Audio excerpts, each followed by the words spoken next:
Kita tampilkan di layar. 1 Raja-Raja pasal 19. Kita baca ayat 1 sampai ayatnya yang keempat. Saya baca untuk saudara-saudara. 1 Raja-Raja 19 ayat 1 sampai 4. Demikian firman Tuhan. Ketika Ahab memberitahukan kepada Isabel segala yang dilakukan Elia dan perihal Elia membunuh semua nabi itu dengan pedang, maka Isabel menyuruh seorang suruhan mengatakan kepada Elia, beginilah kiranya para Allah menghukum aku, bahkan lebih lagi daripada itu, jika besok kira-kira pada waktu ini aku tidak membuat nyawamu sama seperti nyawa salah seorang dari mereka itu. Maka takutlah ia, lalu bangkit dan pergi menyelamatkan nyawanya.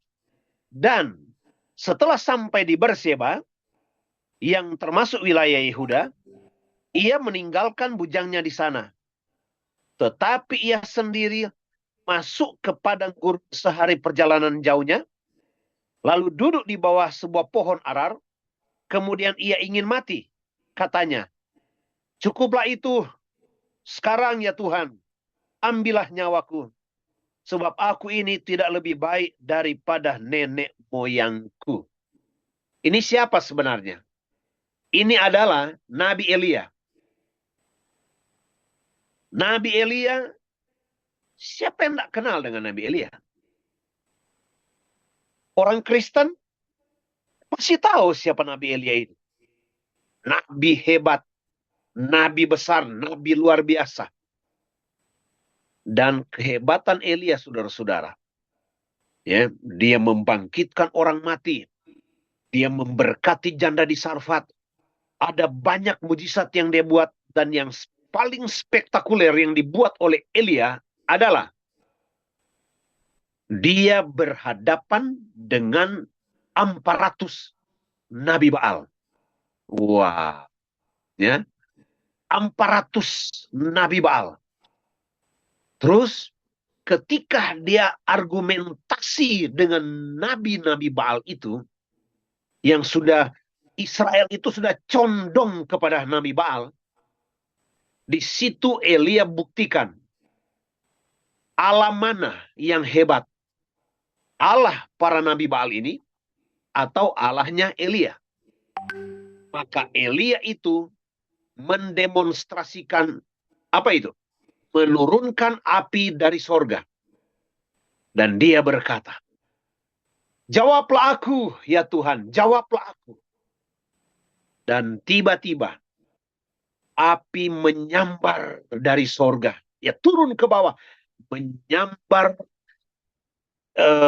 korban-korban yang sudah disiapkan di atas batu. Bahkan api itu menjilat air-air yang dituang oleh Elia. Air-air itu menjadi kering, saudara-saudara. Dan ketika itu dia mengambil pedang dan dia membunuh 400 Nabi Baal pada waktu itu. Saudara, Elia tampil perkasa. Elia tiada tandingannya. 400 Nabi Baal kalah dengan 1 Nabi Tuhan, Nabi Elia.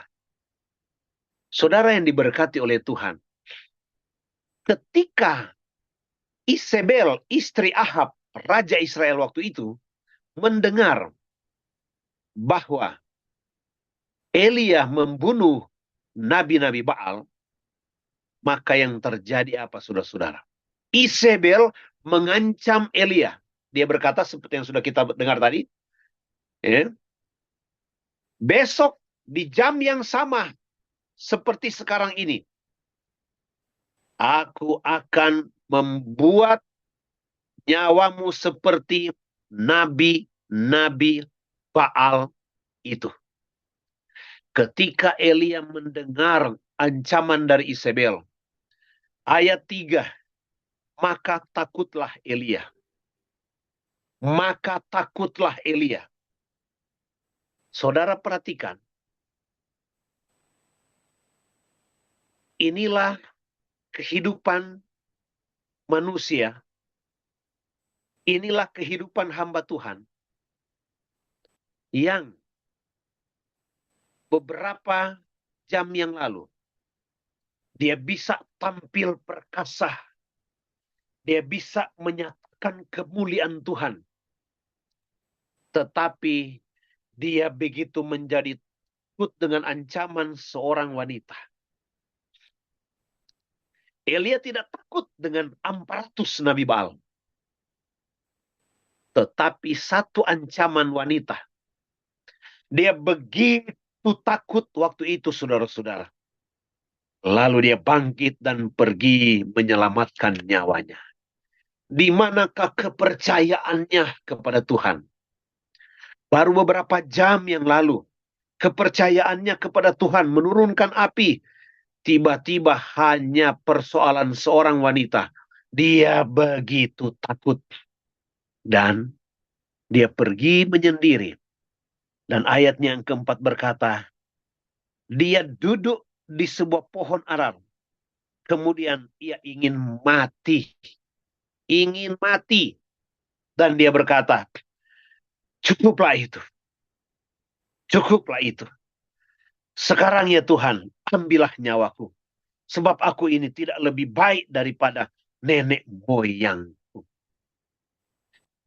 Mari kita berpikir, saudara-saudara. Seorang nabi yang luar biasa. Nabi yang hebat. Bisa memenggal kepala nabi-nabi Baal itu. Tetapi tiba-tiba, saudara-saudara, dia mengalami perubahan yang luar biasa. Dan kata-katanya sudah berbeda jauh dengan kata-kata seperti dia berkata, dengarkanlah aku ya Tuhan. Ya Tuhan. Ya. Dia berbicara langsung dengan Tuhan. Dan Tuhan menjawab dia. Di mana itu? Begitu cepat dia kehilangan iman. Oh haleluya. Dan ketakutannya itu saudara-saudara membuat dia rasa ingin mati. Elia mengalami depresi, frustrasi, trauma yang luar biasa. Dan dia ingin mati. Dan dia merendahkan dirinya. Dia merendahkan sebenarnya otoritas yang ada di dalam dia. Makanya hati-hati Bapak Ibu, para pelayan. Ya.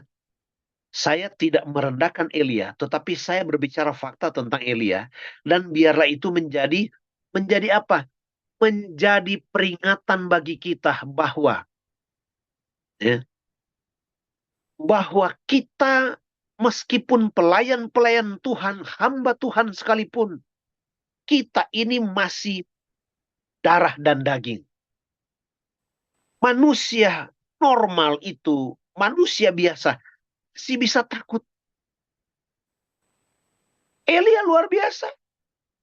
Dia berdoa, jangan turun hujan. Tidak turun hujan. Dia berdoa turun hujan, turun. Dia doanya didengar oleh Tuhan. Tetapi ada waktu-waktu tertentu.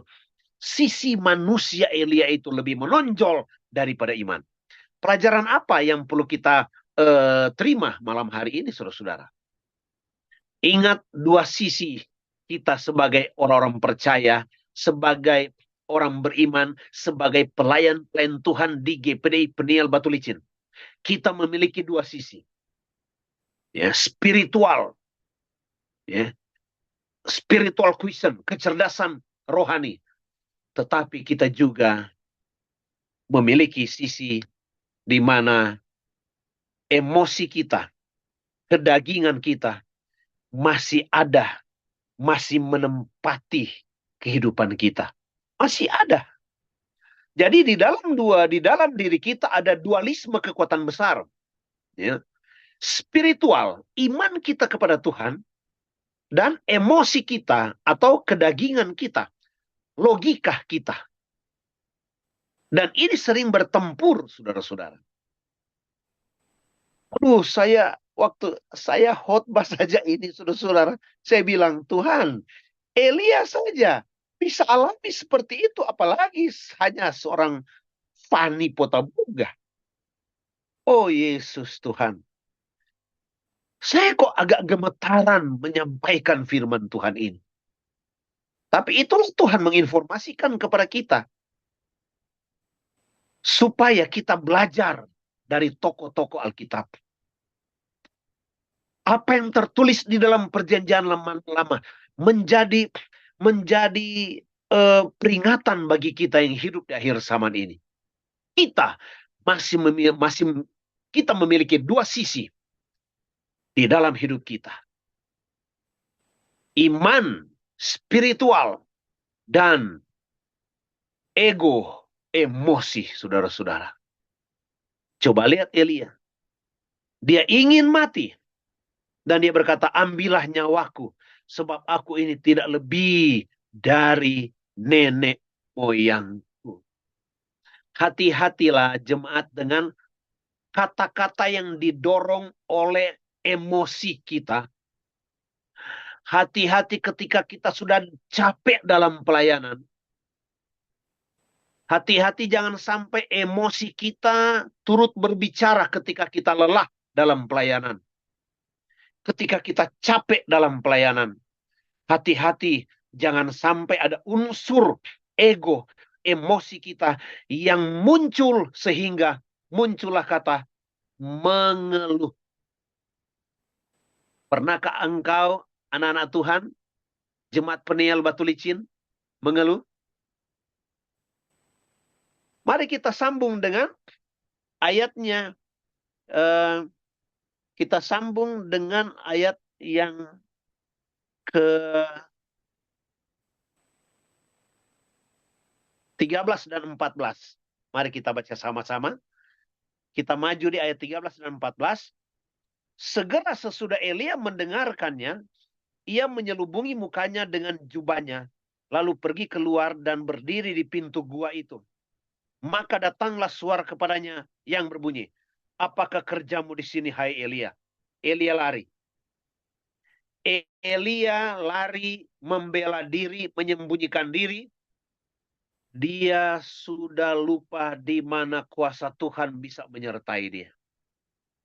Hati-hati dengan kelelahan.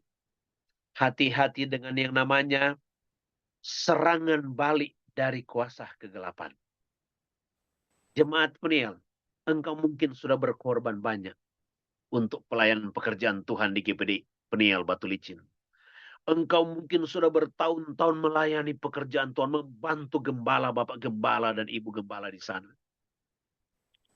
Engkau mungkin begitu taat mengembalikan persepuluhan, berkorban, membantu dengan uangmu, kekayaanmu, engkau berikan untuk pekerjaan Tuhan.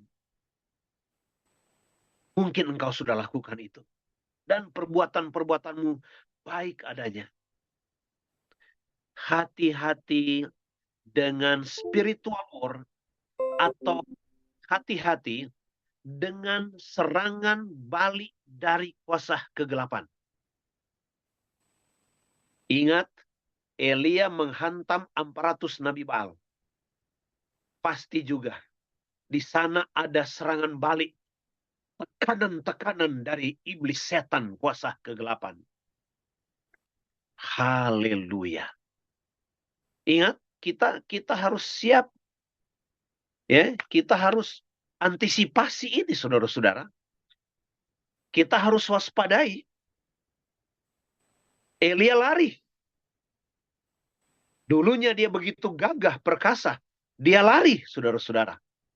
Sehingga datang suara, apakah kerjamu di sini, hai Elia? Panggilan Elia sebagai nabi Tuhan, dia harus bersama-sama dengan bangsa Israel. Tapi dia lari. Jemaat Peniel, jangan sampai lari dari pelayanan. Amin. Kalau Bapak Gembala sudah menentukan Anda, sudah mempercayakan Anda sebagai ketua wadah, Pelprip, Pelwap, Pelprap, keluarga muda, rayon, sel grup, sektor. Kalau Anda sedang mengemban tugas pelayanan pada hari ini, ingat jemaat, ingat pelayan-pelayan. sekecil apapun pekerjaan itu akan memunculkan serangan balik dari kuasa kegelapan. Dan jangan sekali-kali meninggalkan hadirat Allah atau meninggalkan beban dan tanggung jawab Anda sebagai pelayan Tuhan. Jangan lari. Musuh tak kucari, tapi bila bertemu takkan kulari. Haleluya. Ya. Kita tidak cari musuh, kita tidak pernah menantang iblis. Hei setan. Tapi kalau ada kuasa-kuasa yang mau datangi kita, kita tidak akan pernah lari. Kenapa? Ada kuasa Tuhan yang membela kita. Jadi jangan lari ya. Ya. Jadi apapun beban dalam kehidupan pelayanan saudara, jangan sekali-kali lari dari pelayanan. Dan ayat yang ke-14, jawab Elia. Tuhan kan tanya ke dia, apa kerjamu di sini? Ayat 14, jawabnya, aku bekerja segiatnya bagi Tuhan, Allah semesta alam. Karena orang Israel meninggalkan perjanjianmu, menentukan mesbah-mesbahmu, dan membunuh nabi-nabimu dengan pedang. Hanya aku seorang dirilah yang masih hidup. Dan mereka ingin mencabut nyawaku. Beratnya tekanan di dalam kehidupan hamba Tuhan, baik gembala, ibu gembala, wakil gembala, pelayan-pelayan Tuhan, pemegang-pemegang tongkat kuasa, otoritas di dalam GPDI Peniel Batu Licin. Ingat, jangan sekali-kali mengeluh ketika engkau mungkin tinggal seorang diri dalam bekerja. But tidak sedikit jemaat Tuhan ya, ketika jemaat Tuhan lain itu pencuri tulang, ketika jemaat Tuhan itu tidak mau berkorban, ketika jemaat Tuhan itu lalai dalam pelayanan, ketika jemaat itu jadi syirk, ketika orang lain tidak menyumbang, berkorban, berapa banyak di antara kita yang merasa saudara bekerja sendiri, tidak mau dibantu oleh orang lain. Ayo, jemaat Peniel, GPD Peniel Batu Licin. Jangan seperti Marta yang cemburu dengan Maria yang sepertinya tidak bekerja membantu Marta. Ada kasus itu kan? Elia berkata, tinggal aku seorang diri. Rupanya mayoritas sudah tidak lagi berpihak kepada Tuhan, membuat Elia itu down. Elia itu jadi tawar hati, saudara-saudara. Jemaat GPD Peniel Batu Licin, kalaupun ada orang-orang temanmu tidak mau lagi melayani, jangan sampai Anda tawar hati dan merasa sendiri. Jangan sampai Anda merasa dibebankan orang lain tidak mau melayani dan engkau berkata, oh Tuhan, hanya aku sendiri yang melayani ini. Aku tidak sanggup, aku tidak mampu. Sebenarnya jangan berkata seperti itu. Ya. Kita jangan pandang orang lain dalam pekerjaan Tuhan di Peniel Batu Licin. Jangan pandang orang lain. Pandang terus pada Yesus. Pandang saja pada Yesus. Pandang terus padanya. Jangan menoleh jalan terus. Jangan pandang salah orang lain. Pandang saja Yesus. Pandang Yesus. Ya kan? Kenapa harus pandang? Oh dia pencuri tulang. Pak Gem. Oh dia nggak mau bantu kita Pak Gem. Pak Gem, kok ada kerja bakti orangnya nggak mau. Yang lain berkorban kok dia nggak mau. Yang lain kasih 1 juta, kok dia hanya kasih 100.000. Nggak adil nih Pak Gem. Hati-hati ketika Anda mulai mengeluh dan Anda mulai menilai orang lain di dalam gereja. Jangan menilai orang lain. Kalau Anda mau sumbang 10 juta, jangan Anda bandingkan dengan yang hanya sumbang 500.000, sehingga Anda turunkan, Anda sudah digerakkan oleh Roh Kudus sumbang 10 juta, akhirnya Anda turunkan itu jadi 2,5 juta. Kenapa Anda turunkan 2,5 juta? Anda lihat dulu, si A nyumbang berapa dia? Oh, 1 juta ya, 1 juta. Si keluarga ini nyumbang berapa? 500.000. Si keluarga ini nyumbang berapa? Oh, dia nyumbang 1,5 juta. Dalam hati mulai berkata, dalam hatimu mulai berpikir, kalau mereka hanya sumbang 500.000, 1,5 juta, 1 juta, 2,5 juta, ya saya 3 juta saja. Padahal Roh Kudus sudah menggerakkan Anda untuk sumbang 10 juta. Jadi jemaat GPD Penel Batu Licin yang saya hormati, yang Tuhan Yesus kasihi. Jangan berani menilai orang lain. Lantas Anda membanding-bandingkan dengan Anda. Tidak perlu. Jangan. Ya. Jangan jadi lemah hanya karena kekurangan orang. Jangan Anda jadi lemah, lari dari pelayanan. Tidak mau terlibat. Hanya gara-gara orang lain itu punya mulut mengecewakan. Jemaat yang lain itu rendahkan Anda. Jemaat yang lain bilang sama Anda, ini suka cari muka sama Pak Gembala. Ini jemaat ini suka jilat gembala. Tidak perlu you dengar. Tidak perlu. Elia ketika dia mulai menilai orang lain. Hanya aku sendiri ya Tuhan. Aku berjuang dengan setengah mati.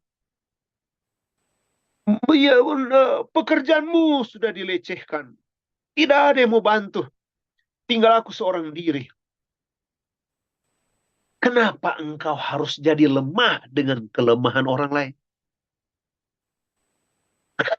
Orang lain itu menjadi lemah, biarlah dia menjadi lemah.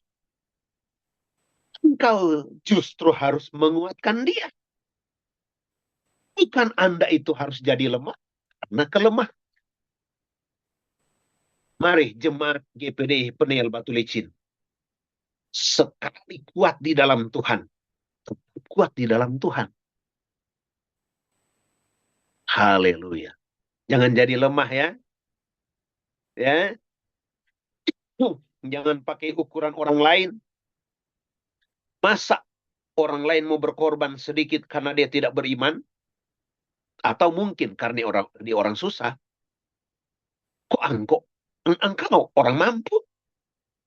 Kenapa harus menyesuaikan diri dengan orang yang lemah? Orang yang tidak beriman? Orang yang susah? Tidak begitu dong mental pelayan Tuhan. Jemaat Penil Batu Licin. Saya percaya tidak ada seperti itu. Amen.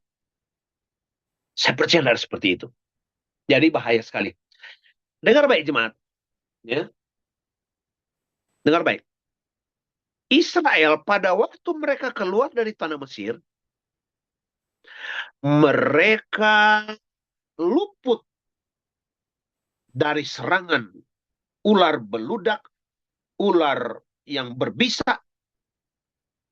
Iya. Kaki mereka aman. Tapi ketika mereka mulai mengeluh kepada Musa, sebenarnya mereka mulai mengeluh kepada Tuhan. Jadi jangan mengeluh ke Pak Gembala ya. Anda mengeluh kepada Pak Gembala, mau minta mundur dari pelayanan kepada Bapak Gembala. Bukan hanya Pak Gembala yang dengar pengeluhanmu, tapi juga Tuhan. Apa yang terjadi dengan bangsa Israel? Ribuan orang mati di pagut ular. Puluhan tahun Israel berjalan di padang gurun. Aman kaki mereka. Tidak ada ular yang keluar dari padang gurun. Tetapi ketika mereka mulai mengeluh kepada Tuhan, hati-hati dengan mengeluh dalam pekerjaan Tuhan. Ya. Hati-hati mengeluh dalam pekerjaan Tuhan. Jangan mengeluh ya jemaat. Jangan banding-bandingkan dengan jemaat lain. Kalau jemaat lain tidak mau kerja, biarlah mereka. Tapi kau tetap bekerja. Kau tetap ada di tengah-tengah jemaat. Amin. Haleluya. Ribuan mati orang Israel. Cuma karena apa? Mengeluh. Jangan pandai enteng dengan mengeluh. Dipagut ular. Tuhan lihat begini. Oh, kamu mengeluh ya. Kamu mengeluh ya. Tunggu, saya mintakan ular beludak. Saya mintakan ular berbisa muncul dari padang gurun. Ular kan ciptaan Tuhan. Ular kan dalam kendali Tuhan. Ular bilang, hai ular-ular, muncullah dari padang pasir. Patoklah, gigitlah tumit-tumit bangsa Israel. Ribuan digigit ular, mati. Jangan mengeluh. Jangan anggap enteng dengan mengeluh. Ya, apalagi memberontak kepada Musa, memberontak kepada gembala. Oh, hati-hati, berbahaya. Ya, jangankan memberontak, mengeluh saja. Berat itu pelayanan, mengeluh saja, kerja seorang diri. Pernah enggak jemaat mengeluh karena kerja seorang diri? Enggak ada jemaat lain yang bantu. Pernah enggak? Oh, bahaya. Hati-hati mengeluh. Dan ingat, jangan kita seperti congkak di hadapan Tuhan. Seakan-akan kalau bukan kita yang melayani, kalau saya undur dari pelayanan ini, pasti pelayanan ini akan mati suri. Pelayanan ini akan juga tidak bersemangat. Pelayanan ini akan mati. Perhatikan ayat yang terakhir saya baca. Saya baca dalam 1 Raja-Raja 19, masih di 19, ayatnya yang ke-15 mulai. Saya baca. Firman Tuhan kepadanya, pergilah, kembalilah ke jalanmu, melalui padang gurun ke Damsyik. Dan setelah engkau sampai, engkau harus mengurapi Hazael menjadi raja atas Aram.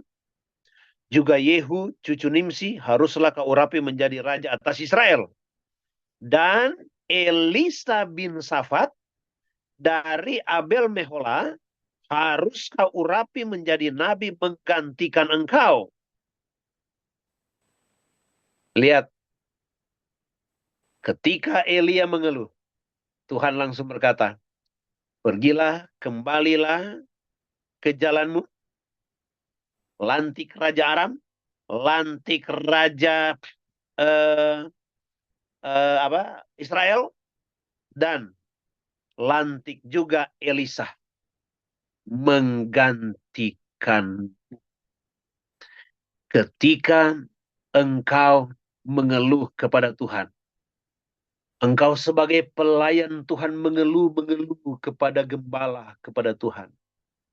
Ingat, Tuhan punya banyak tenaga untuk menggantikan engkau. Pemain-pemain musik, pelayan altar, multimedia, jangan kita sombong dan kita pikir hanya kita yang bisa melayani di bidang itu. Saya sering kali berkata kepada pemain keyboard, jangan kau sok-sokan di hadapan Tuhan.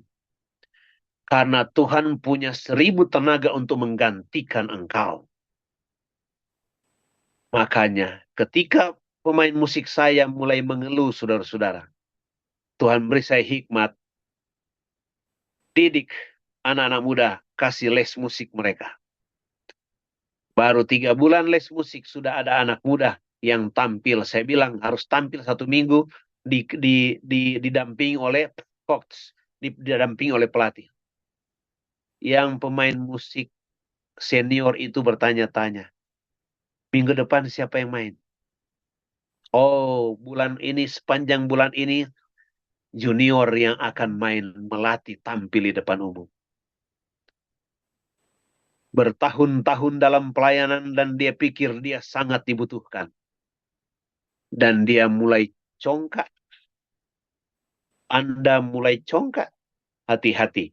Congkak Anda itu tembus ke sorga.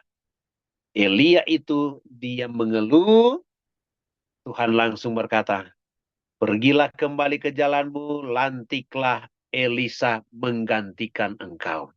Kenapa? You pikir cuman Anda yang bisa melayani? Ada tenaga-tenaga yang Tuhan siap pakai kalau engkau mulai mengeluh dalam pelayanan. Hati-hati, iblis tahu kau potensi untuk GPDI Peniel Batu Licin. Iblis tahu persis Anda punya kekuatan untuk memajukan pekerjaan Tuhan di Peniel Batu Licin. Dia tidak akan tinggal diam. Dia mau tekan Anda. Dia mau munculkan ego Anda sehingga Anda sayang diri. Ya. Hati-hati. Elia saja dia bisa mainkan. Apalagi hanya saudara dan saya. Mari perkuat doa. Firman Tuhan ini datang secara tidak kebetulan, saudara-saudara. Peringatan bagi kita. Pelayan-pelayan Tuhan jemaat GPD Peniel Batu Licin supaya apa? Sekali pelayanan, tetap pelayanan. Kecuali gembala sudah tidak percayakan. Rolling. Itu hak prerogatif gembala. Selagi engkau dipercayakan oleh gembala melayani di satu bidang. Layanilah Tuhan itu dengan tidak melihat gembalanya. Lihatlah Tuhan yang mempercayakan itu. Dan ingat, Elia kuat. Tetapi ketika dia tidak tetap dalam pelayanan lagi. Dia tinggalkan pelayanan. Semuanya jadi lain. Haleluya.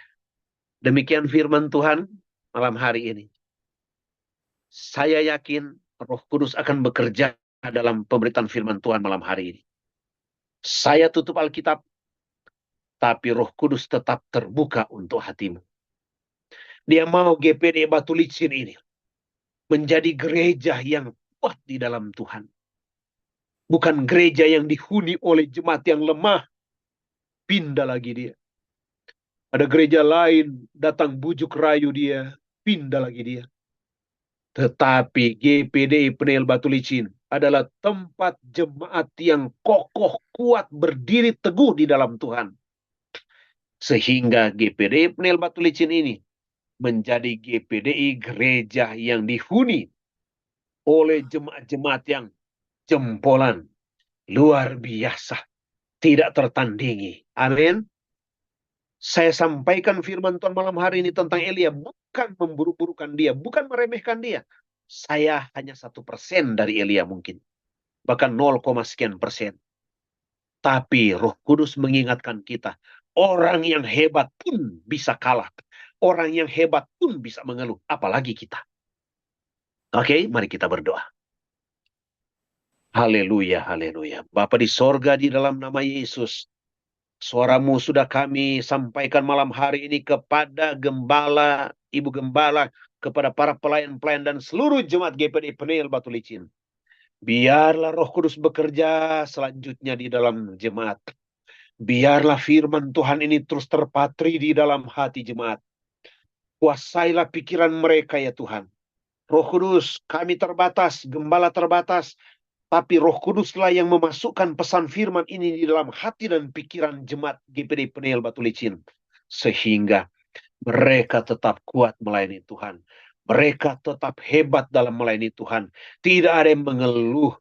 Mereka terus kuat. Mereka mengandalkan Roh Kudus. Bukan kuat dan gagah mereka sendiri. Tapi oleh Roh Allah semata-mata. Terima kasih Tuhan. Urapi terus Bapak Gembala dan Ibu Gembala di sana. Urapi terus para pelayan GPDI Peniel Batu Licin. Biar mereka itu bukan hanya semangat di awal, hebat di awal, tetapi mengeluh di akhir pelayanan. Terima kasih Tuhan. Hamba-Mu selesai berbicara, tetapi Roh Kudus akan terus berbicara di hati dan pikiran jemaat Gembala dan jemaat GPDI Peniel Batu Licin. Dalam nama Yesus, kami sudah sampaikan firman. Haleluya, haleluya. Amin, amin, amin. Terima kasih Om, Tuhan berkati Haleluya, haleluya. bagi Tuhan Yesus keluarga dan memberkati. jemaat di sana. Firman yang sudah disampaikan oleh Bapak Gembala, Bapak Pendeta Fani. Sebelumnya akan memberikan Tuhan, sebelumnya kita bersatu.